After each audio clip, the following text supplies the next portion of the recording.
자, 그 의전 비서관이 이번에 사표냈잖아요. 대통령 의전 비서관 김승희. 그걸 왜 사표를 받아요? 그렇죠. 감찰을 해야지. 그럼 대기 발령 시켜야죠, 사표. 그렇죠. 그러니까 사표 내는데 뭐가 문제냐 그러는데 사표 내면은 의원 면직해가지고 그건 그냥 그렇죠. 징계가 전혀 없는 안 거거든요. 되죠. 그러니까 대기 발령 시켜가지고 감찰해서 잘못한 거. 아니 모든 공무원이 네네. 그러한 혐의가 네네. 있으면은 사표를 안 내요. 안 네. 받아요. 수리를 안 해요. 그렇죠. 그리고 감찰을 해서 처벌을 하든지 안 그러면 혐의가 없으면은 사표를 받든지 혹은 근데, 네. 계속 일하게 하는데 네. 진짜 나는요 어떻게 음. 참 교육이 이렇게 잘못되고 있는가? 아니, 국민학교 3학년이 이번 정권에서는 특히 학폭 문제가 많이 거론됩니다. 2학년짜리를 3학년과 2학년인데 3학년짜리가 2학년짜리를 패서 리코더 뭐 이런 걸로 그러니까 뭔가 이렇게 다른 걸로 때렸어요. 그래가지고 아니 그것도 각막이 훼손되고 아니. 구준화 진단이 나왔대요. 한두 번이 아니잖아요. 여러 지금 차례 나온 거 그랬다는데 보면. 공직기강 팀은 뭐 합니까? 대통령실에? 아니 몰랐다. 모르면 이것이- 직무유기죠. 아니 글쎄 그러면 다 무죄가 되나요? 자, 그 부인 보세요. 네네. 그게 학교에서 문제 되니까 자기 남편 의전 비서관하고 대통령하고 있는 사진을 네네. 프로필 사진에 딱 올려가지고 자기 SNS 프로필 사진에 올려서 내 남편이 권력의 핵심이다. 그런 걸. 이거다. 네네. 이러면 안 되죠. 그래서 의혹이 많더라고요. 근데 그러면 그 다음에 경기도교육청 쪽에서도 이 두 사람을 화해시키려고 했다는데 화해는 2차 가해입니다. 예, 그 피해자는 트라우마 때문에 만나는 것 그렇죠. 자체가 공포거든요. 아니 그리고 근데 어리대요, 굉장히. 만약에 예. 의전 비서관의 딸이 아니었다 하면은 경기도 교육청에서 그렇게 숨겼겠느냐? 그렇지. 이것도 마지막에요. 서대문 우리 김영호 민주당 의원이 이번에 국정감사에서 최고의 네네. 공문을 세웠는데 김영호 의원이 자료 요구를 하니까 개인 정보가 이제 나가는 거 아니에요? 그렇죠. 그래서 대통령실에 보고했다고 하는데 이럴 수 있냐 이거죠. 그동안 뭐 했냐는 거죠. 그렇죠. 네. 자, 근데 그 김승희 전 의전 비서관인데 김건희 여사하고 아주 특별한 관계가 있더라고요. 처음부터 그랬잖아요. 네네. 코파카바나 코바나 컨텐츠. 하바나 컨텐츠, 코파나 카바나 뭐 아무튼 예, 그 뭐 대학원 동기 저 아주 그 피지컬이 좋고 모델 같이 생겼잖아요. 대학원 뭐 그것도 뭐 전문 네. 코스도 아니고 6개월짜리. 네, 하여튼 뭐 그렇게 해가지고 인연을 맺어서 외교관이 아닌데 의전 비서관. 이제 비서관이면 굉장히 높잖아요, 급이. 아니 그리고 의전 네네. 비서관은요. 반기문 유엔 총장 이런 분들도 의전 다 비서관 의전 출신이잖아요. 의전 비서관은 네. 본래요. 네네. 대통령 국가 원수한테는 누구나 물건 서류를 직접 전달하지 않습니다. 대통령 선물 그렇죠. 교환했다는 것 사진 나와요? 네. 선물을 교환했다 이런 보도만 나오지. 다 의전 비서관을 통해서만 전달시키는 거예요. 그러니까 엄청 중요한 외교는 분인데. 의전 프로토콜이에요. 네네. 그렇기 때문에 외교부에서 숙련된 음. 숙달된 최고의 의전 전문가들이 의전 비서관을 하는데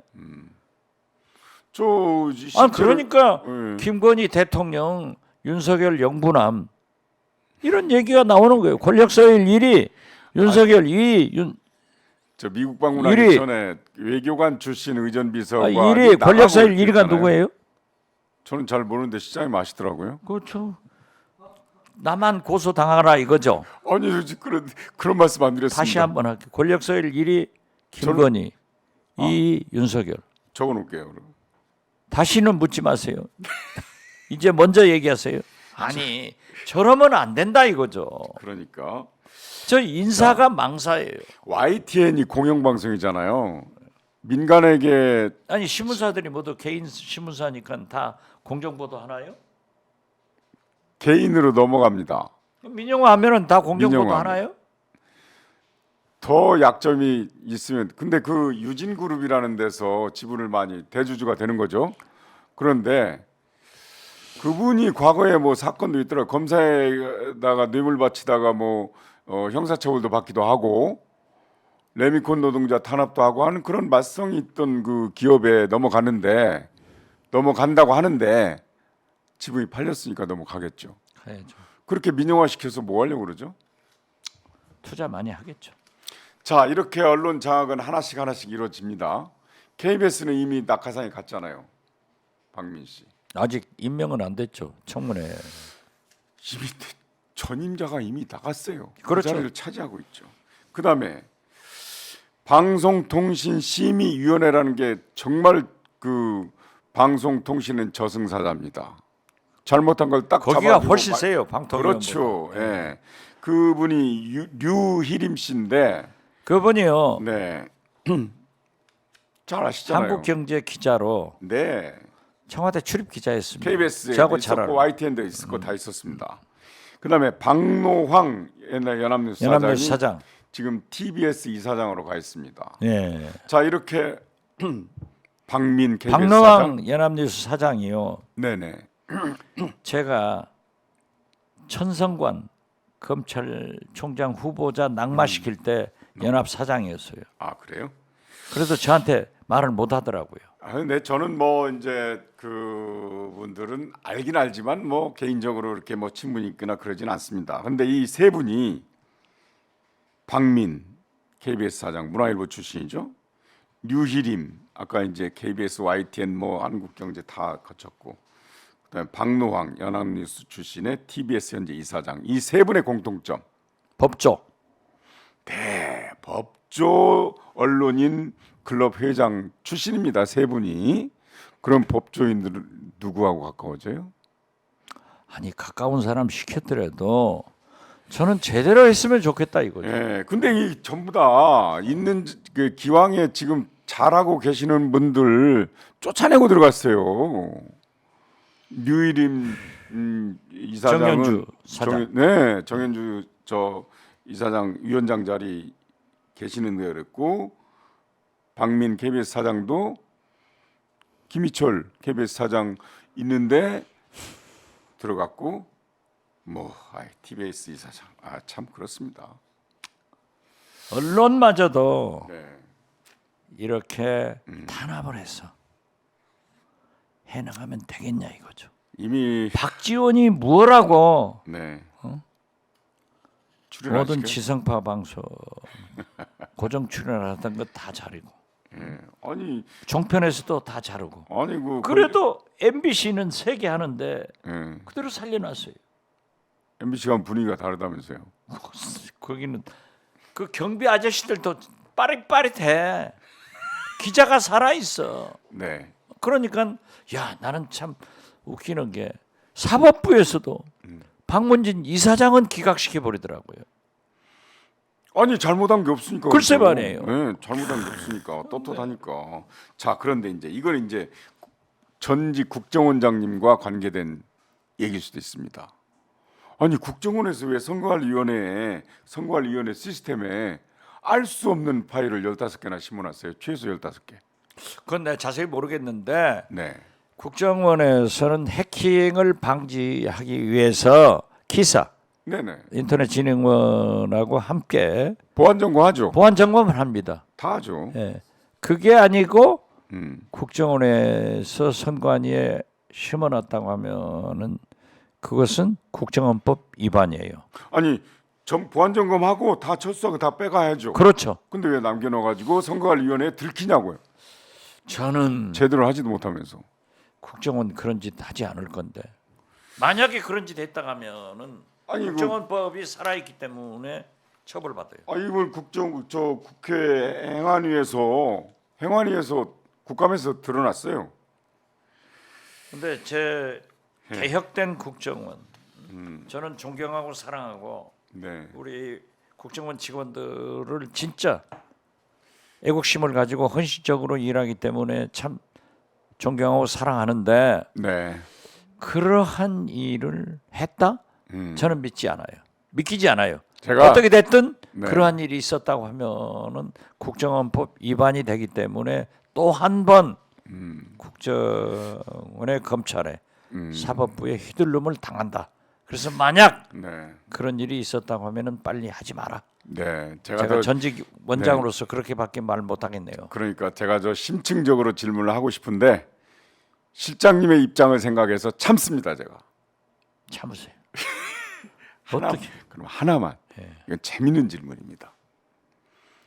한동훈 법무장관은 윤석열 정권이 성공하기를 바랍니까? 실패하기를 바랍니까?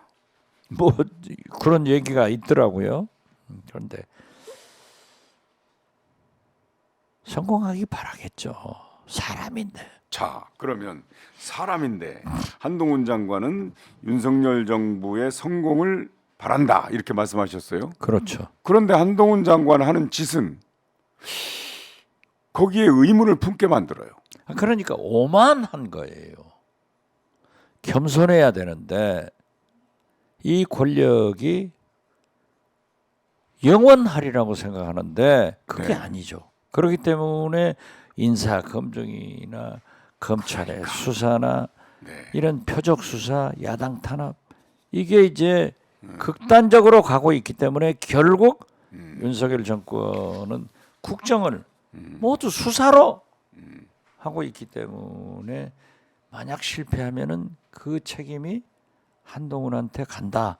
또 그래서 역설적으로 보면은 한동훈 장관은 윤석열 대통령이 실패해야 자기의 길이 있다 이렇게 생각하는데 그래도 인간이고 정치하는 제가요. 사람이 그걸 바라겠어 되겠어요? 제가요, 이게 저 혼자만의 생각이 아니라 제가 어느 칼럼을 읽고 그렇다고 어쩐 내 생각 나도 읽었어요. 한국일보. 김희원 칼럼이거든요. 네. 한국일보 김희원 칼럼인데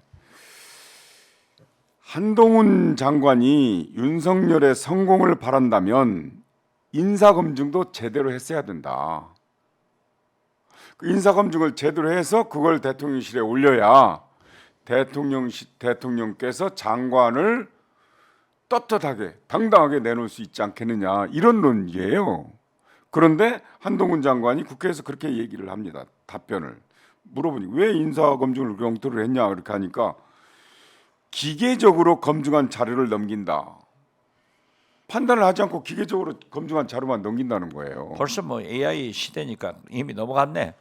그러니까 김행 같은 신원식 같은 지금 국민으로부터 다 질타를 받는 장관 후보를 내놓는 거예요. 아니 그러면 그게 윤석열 대통령 성공하기를 바라는 거냐 아니면 실패하기를 바라는 거냐 이거예요. 그런 지적이 있지만은 음. 제가 말씀드리잖아요. 멀쩡한 민정수석실 없애서 그 기능을 법무부로 가져와서 한동훈 천하를 만들더니 한동훈 황태자, 한동훈 부통령 시대를 열었지만은 제대로 하지 않고 있다. 네. 인사 검증을 하는 게 아니라 대통령의 심기 검증을 해가지고 임명을 하니까 이런 것이 나오는데 어떻게 됐든 그 다음에 또 하나 그 칼럼에서 지적한 거 이게 진짜 핵심인데 김건희 여사 도이치모터스 주가 조작 의혹 그 다음에 저기 서울 양평 고속도로 그 친인척 관련 거기에 대해서는 수사를 해야 한다는 게 국민의 여론이잖아요. 그런데 국민이 옳다고 했으니까 하겠죠. 이제. 네네 그런데 그거를 대통령께 직언할 수 있는 사람이 유일하게 한동훈 법무장관일 수밖에 없다. 누가 고양이 목에 방울을 다느냐. 그런데 그 직언을 하지 않고 있다. 그렇다면 이게 윤석열 그 대통령을 위하는 것이냐 아니면 윤석열 대통령이 실패하기를 바라는 것이냐 이 의문을 제기한 칼럼입니다. 시장님 어떻게 생각하십니까?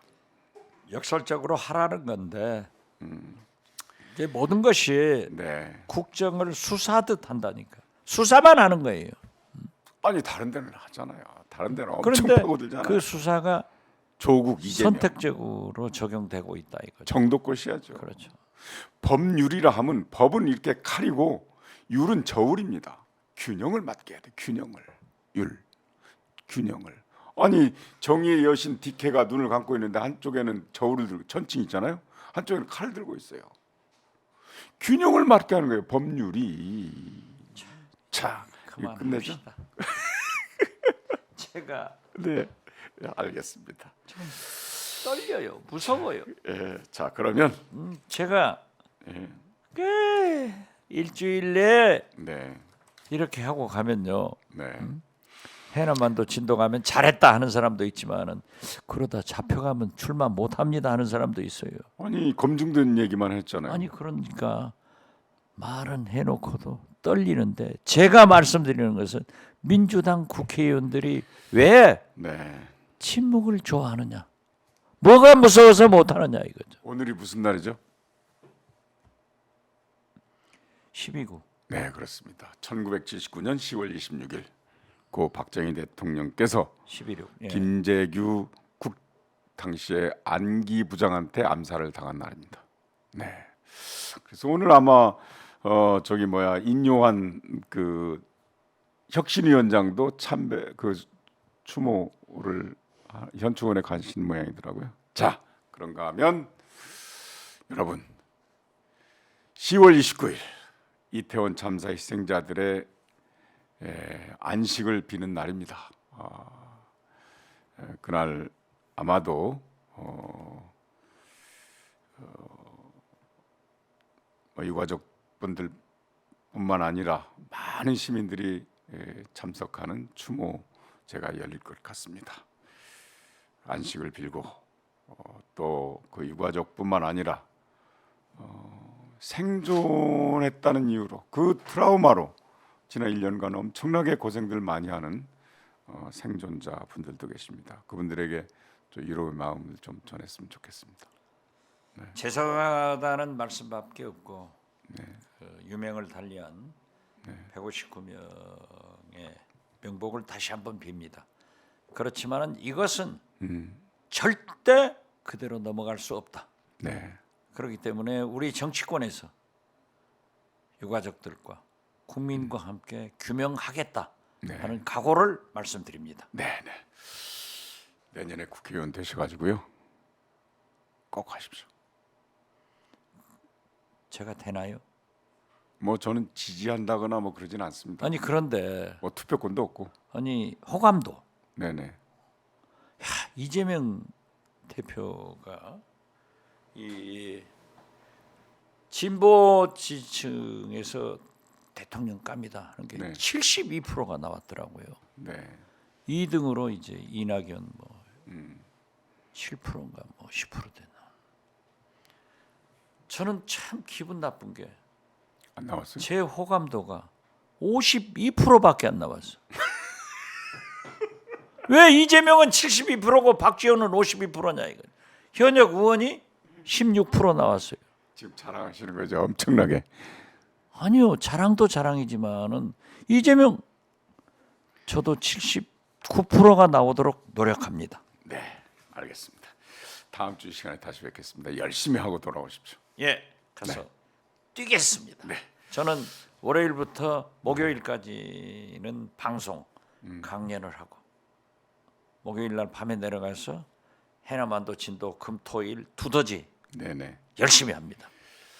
나만큼 더 네. 열정적으로 네. 에너지틱하게 네. 건강하게 합시다. 아이고 그만 끝냅시다 이제. 내가 말하면 좀 봐줘요. 아직 시장님 따라서 한 겁니다 제가. 자, 오마이TV 구독자 여러분, 정말 경청해 주셔서 고맙습니다. 다음 주 이 시간에 다시 뵙겠습니다. 여러분 안녕히 계십시오. 좋아요, 구독 누르세요.